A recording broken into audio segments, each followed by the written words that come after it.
दोस्तों, बीपीएससी के द्वारा प्रधान शिक्षक के पद के लिए आवेदन की प्रक्रिया जारी है और 22 अप्रैल तक आप इस आवेदन को कर सकते हैं।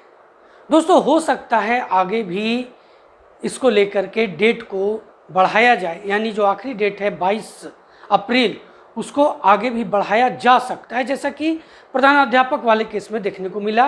प्रधानाध्यापक वाले आवेदन की तारीख बढ़ाई गई। हो सकता है जिस तरह से जितने लोगों को और इसमें इंक्लूड किया गया, खास करके डीपीई वालों को, तो इसमें संख्या बढ़ गई है। उसके बाद तो हो सकता है इसके आवेदन के समय को बढ़ाया जा सके, लेकिन ये तो खैर भविष्य के गर्त में है। अभी जो मैं इस वीडियो में आपके साथ चर्चा करने जा रहा हूँ वह है नो ऑब्जेक्शन सर्टिफिकेट के ऊपर। यानी दोस्तों, एनओसी यानी अनापत्ति प्रमाण पत्र के बारे में आपके द्वारा अनेक प्रश्न मुझसे पूछे गए हैं। इसके बारे में क्लियर करें, इसे बनाना ज़रूरी क्यों है, क्या इसे नहीं भी बनवाने के बाद काम चल सकता है, और इसे कैसे बनवाया जाए। इस तरह के अनेक प्रश्न आपके द्वारा मेरे चैनल पर पूछे गए हैं। तो दोस्तों, आज मैं इसी के बारे में आपको क्लियर करने जा रहा हूँ कि एनओसी जो है यानी नो ऑब्जेक्शन सर्टिफिकेट, अनापत्ति प्रमाण पत्र, इसे बनाना क्यों जरूरी है, कितने अवधि के बीच में इसे बनाना आवश्यक है, साथ ही अगर आप इसे नहीं बनाते हैं तो आप किस परेशानी में पड़ सकते हैं। इन सभी पर हम लोग इस वीडियो में चर्चा करने जा रहे हैं। तो आप में से बहुत से ऐसे शिक्षक होंगे जिन्होंने अपनी योग्यता को बढ़ाने के लिए, या वो शैक्षणिक हो या प्रशैक्षणिक हो, अपने इस सर्विस पीरियड के दौरान जरूर किसी एग्जामिनेशन की प्रक्रिया से गुजरे होंगे, और उसके लिए आपने क्या किया होगा, अपने डिपार्टमेंट से अनापत्ति प्रमाण पत्र यानी एनओसी लिया होगा, तो मंजूरी लिया होगा कि मैं इस एग्जामिनेशन के लिए फॉर्म भरने जा रहा हूँ, मैं इस एग्जामिनेशन के लिए अपना एग्जामिनेशन देने जा रहा हूँ, है ना। तो इस तरह की प्रक्रिया से आप गुजरे होंगे। बस सेम कंडीशन यहाँ भी है। दोस्तों, आपको चूंकि एक पूरी तरह से ये एक डिपार्टमेंटल एग्ज़ाम हो चुका है। कौन सा एग्ज़ाम? प्रधान शिक्षक का एग्ज़ाम। तो इसमें आपको विभाग से मंजूरी लेनी पड़ेगी, क्योंकि अगर आप इस एग्जामिनेशन में सफल हो जाते हैं तो आपका प्रमोशन होता है।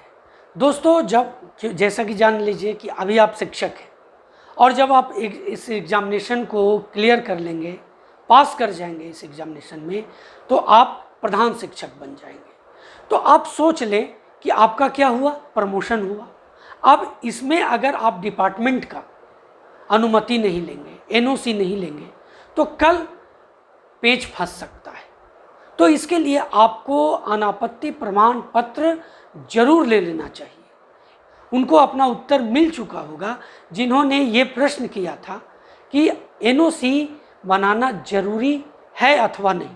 तो आप जान लें ये बहुत ज़रूरी है। क्यों ज़रूरी है ये भी मैंने आपको बता दिया। अब कब इसका जो ड्यूरेशन होना चाहिए वो कब का होना चाहिए, इस पर चर्चा करते, बहुत ही इम्पॉर्टेंट है। अब देखिए, जब प्रधान शिक्षक का आवेदन की प्रक्रिया शुरू हुई जिस डेट से, और जिस डेट को ये ख़त्म हो रही है, आपका जो एनओसी है, जो अनापत्ति प्रमाण पत्र है, वो इसी बीच में शुरू होने के बाद और ख़त्म होने के पहले, इस आवेदन की प्रक्रिया के बारे में मैं बात कर रहा हूँ, तो उसके बीच में ही आप इस एनओसी को लें। उसी डेट के बीच में आप निर्गत करवाएं इसे। अगर उससे पहले का होगा तो ये मान्य नहीं होगा, उसके बाद का होगा तो भी मान्य नहीं होगा। और जब आपकी नियुक्ति होगी तो मैं आपको बता दूं, बीपीएससी का जो वेरिफिकेशन होता है वो बहुत ही टफ होता है। हर डॉक्यूमेंट्स आपके सही होना चाहिए, उसमें किसी तरह की समस्या आएगी तो आपका जो आवेदन है उसे निरस्त कर दिया जाएगा। यानी आप पास करके भी आप प्रधान शिक्षक नहीं बन पाएंगे। इसलिए इसको बहुत अच्छी तरह से समझ लें, जान लें। समस्या क्या होगी अगर आप नहीं बना पाते हैं, तो आप सीधे आप सक्सेस हो जाते हैं इस एग्जामिनेशन में। और अब जब जाते हैं वेरिफिकेशन के लिए अपने सभी डॉक्यूमेंट्स के लिए, तो सबसे पहले डिमांड जो किया जाएगा आपसे एनओसी का किया जाएगा। इसलिए एनओसी आपके पास होना अत्यंत आवश्यक है, क्योंकि पूछा जाएगा कि आपने अपने डिपार्टमेंट से इस एग्जामिनेशन में बैठने के लिए मंजूरी ली थी अथवा नहीं। अब उस समय अगर आपके पास ये डॉक्यूमेंट्स नहीं होंगे तो आप बताइए, आप पूरी तरह से आपके आवेदन को निरस्त कर दिया जाएगा। इसलिए सबसे बड़ी बात दोस्तों, आप चाहे अनुभव प्रमाण पत्र बनाते हैं, आप अगर स्नातक शिक्षक हैं और आप उसमें सेवा संपुष्टि का प्रमाण पत्र बनाते हैं, तो साथ ही साथ आपको एनओसी अनापत्ति प्रमाण पत्र बनाना आवश्यक है।